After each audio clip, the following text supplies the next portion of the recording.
Сәлеметсіздер ма, балалар? Бүгінгі әдебиеттік оқу сабағынан жаңа тақырып Мұзафар Әлімбай кемпір қосақ.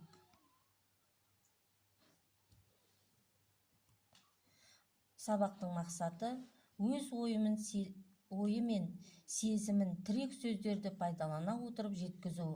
Мұғалімнің көмегімен шығармадағы көркемдегіш құралдарды теңеу, кейіптеуді табу. Жұмбақты шеш.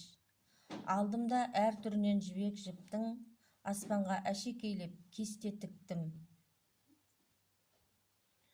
Жарайсыңдар? Онда видеоролик тамашалайық.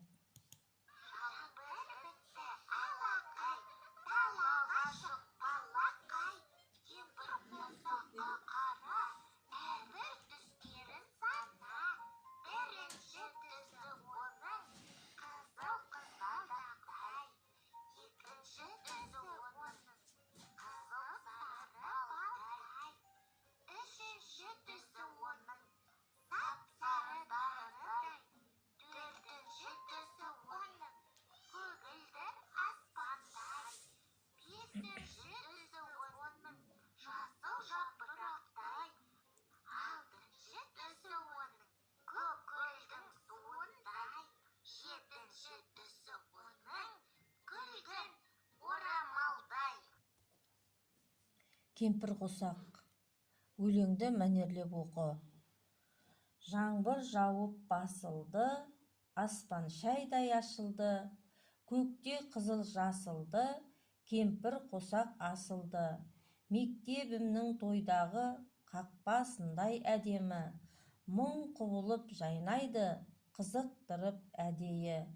Құлпырғаны қызығақ, 7 түрлі бояумен, бір кесегін үзіп ап, үйіме әкеп қояр мем. Әттең бойым жетпейді, әттең қолым жетпейді. Сұрақ: өлеңнің авторы кім? Жарайсыңдар?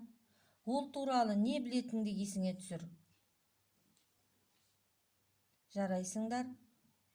Мәтіннен суретке қатысты сөздерді тап және байланыстырып жаз. Дескрипторы: өлеңнен суретке қатысты сөздерді іздеп тауып жазады.